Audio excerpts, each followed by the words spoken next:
قصه حضرت یوسف یگانه قصه است که در تاریخ سینمای جهان 14 مرتبه از جانب کارگردان‌های دولت‌های گوناگون فیلم برداری شده است.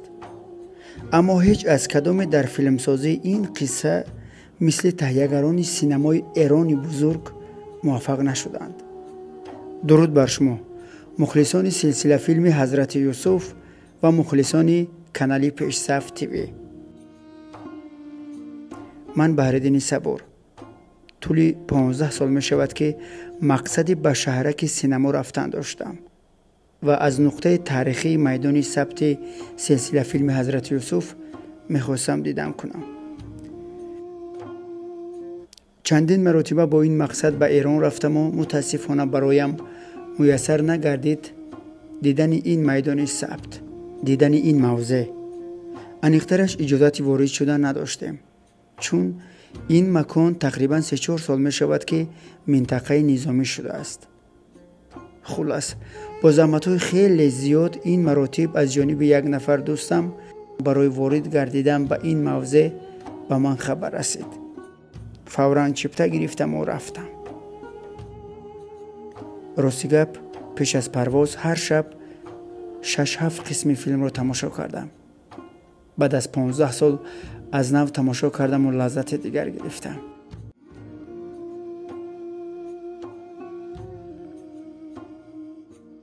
از قصر زلیخا و پوتیفار و تمام مردم سربلند تاجیک و تمام فارسی زبانان دنیا و مخصوصا راغبان فیلم بسیار سریعی حضرت یوسف درود میگویم. من شاید اولین تاجیک باشم که به اینجا قدم رنجه نمودم. باور کنید از هیجان خیلی زیاد دلم سرعت تپشش زیادتر می شود. خیلی خوشحالم که آرزوی 15 ساله هم جامعه عمل پوشید.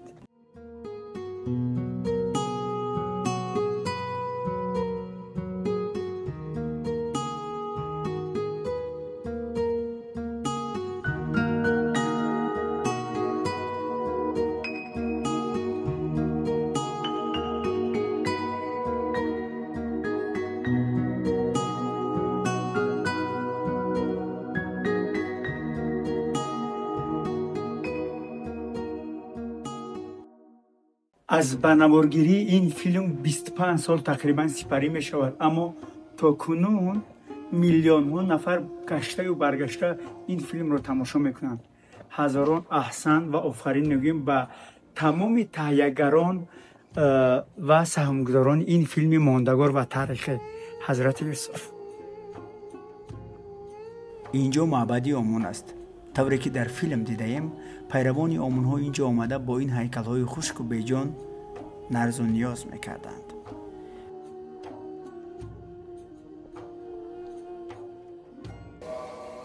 اگر مردم با یوزارسیف همکاری نکنند او شکست خواهد خورد. ولی من میگویم باید یوزارسیف را بکشیم. در فیلم اگر متوجه شده باشین در این بیناها غله های قصر پوتیفار و زلیخا را جمع آوری میکردن. انبارهای قصر اینجا بود اگر در یادتان باشد.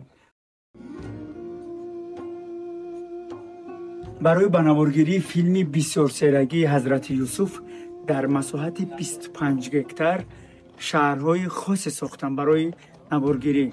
فتان، کنعان، مصر. ببینید که واقعا یک لوکیشن خیلی تاریخی و از تمدن گذشته مصر اینجا بیانگر است. تماشا میکنیم با هم. میدونید شهری که ساختن چون شهری کلان نیست، اما در فیلم خیلی بزرگ می نماید. یک کوچه اساسی دارد و گیردش بیناها ساختند. در بعضی صحنه‌ها میبینیم فکر میکنیم خیلی شهری بزرگ است و کوچه و پس کوچه های زیاد دارد، اما این خیلی نیست. بازم هزاران سپاس و آفرین به تهیه‌گران فیلم که اینقدر هنری والا نشان دادند. خب عزیزان ببینید من از داخل این بنا چی پیدا کردم؟ عصا. و فکر میکنم که همین عصا در دست یعقوب نبی بود. نه 40 سال فراقی که در انتظار یوسف بود با همین عصا بود. من نوارش رو برای شما از خود داخل فیلم میگذارم با افتخار. متاسفانه باز اشتباه کردم. فکر کردم که این عصای یعقوب نبی است. اما وقتی که به تاجیکستان آمدم و چندین قسم های فیلم را از سر نو تماشا کردم، متاسفانه نتوانستم هنرمند این عصا را پیدا کنم. از این خیلی غمگین شدم. باز فیلم را پرتر و با دقت مخصوص باید تماشا کنم تا دقیق کنم این عصا در کدام صحنه، در کدام قسم و دست کدام هنرمند استفاده شده است. اگر شما دانید نویسید. باز ما دیدن میکنیم از قصر زیبای پوتیفار و زلیخا که اینجا یک تاریخی به خود خاص دارد. هر گوشه این شهر، هر گوشه این بیناها در خود یک تاریخ نهان دارند. ببینید نگاشته های دورهای قدیم و مصر قدیم اینجا. ببینید هر یک همین نقش و نگار و حروف و تاریخ و تمدن آن زمان درک می‌دهد.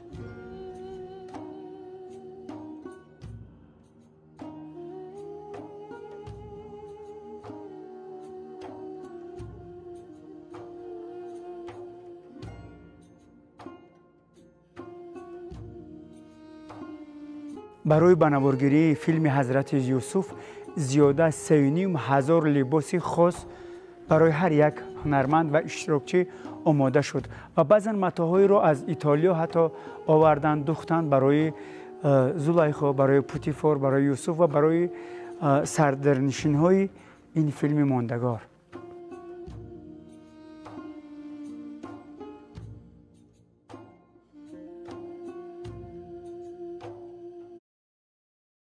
این تخت روانی آمین حتیب جوان بود که 4 نفر از پیش و 4 نفری از دو طرف او را برداشته گرد شهر مصر می‌گردانیدند و او با افتخار بالای این تخت می‌نشست. و بعد از 25 سال اینک ما آمدیم در اینجا ببینیم این را با افتخار.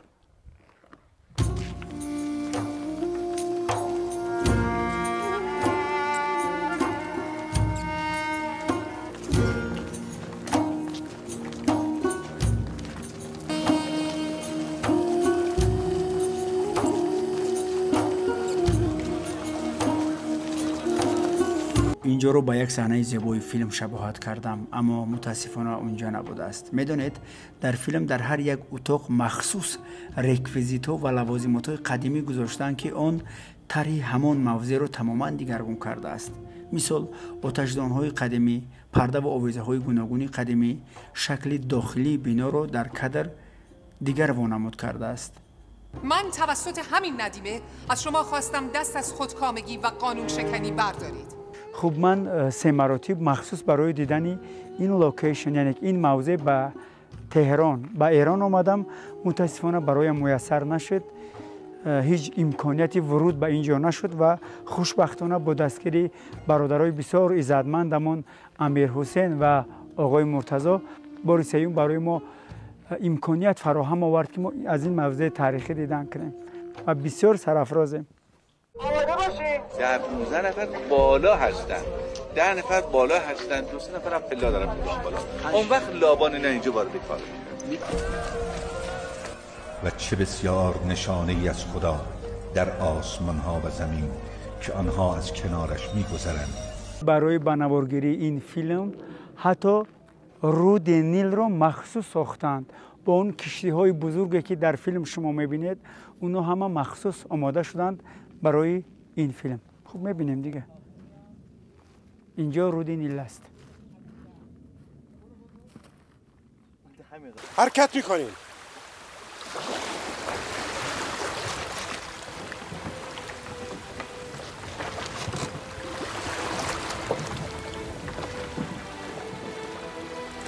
در نمارهای قبلی گفته داخل قصر را نشان دهید.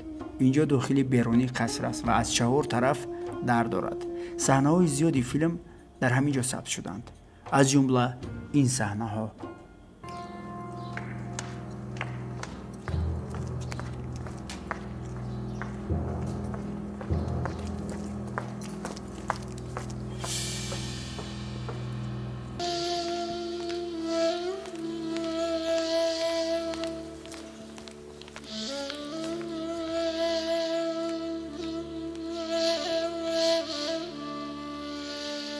زلیخا یعنی کتایون ریاحی از بین 1,500 اشتراکچی انتخاب شد در نقش زلیخا. یوسف باشد مصطفی زمانی از بین 3,000 نفر اشتراکچی انتخاب شد. من فکر میکنم که کارگردان و پرودیوسر در حقیقت هنرمندان ارزنده رو انتخاب کردن. من نمیدونم همچنین یک تماشابین فکر نمیکنم که کسی میتوانست از کتایون ریاحی زیادتر و زیباتر این نقش را بیافرد. شما چه فکر دارید؟ اما من آن صمیمیت و صداقت خردسالی را به این ادب و احترام بزرگسالی ترجیح میدهم. هر زمان اقتضای خود را میطلبد. یوزارسیف از شما ادب داشتن و احترام گذاشتن را آموخته است. از من جز این نخواهید دید. شبی که یوسف به دنیا آمد، خشکی طولانی این سرزمین انجام یافت. باران رحمت ریخت و خود همون شب معبد بودان به کام آتش رفت. گویا باران رحمت الهی جسم و جان این مردم هر دو را تطهیر کرده است. به یمن قدوم فرزند شما باران به فدان می‌بارد. کجا می‌روی؟ آتش معبد باید خاموش شود. اینجا نجات بدهید. این بیناها انبار نگهداری گندم همان زمانی مردم مصر بود. اینه که مخصوص ساختن برای فیلم حضرت یوسف. ببینید. بته چای دوست داشته ای من؟ بته چای نازای رو بغندیشو. عزیزان من، طوری که میبینید اینجا کنعان است. کنعانی که در فیلم حضرت یوسف یعقوب نبی و این مردم 40 سال منتظر شدند تا یوسف برگردد. ببینید.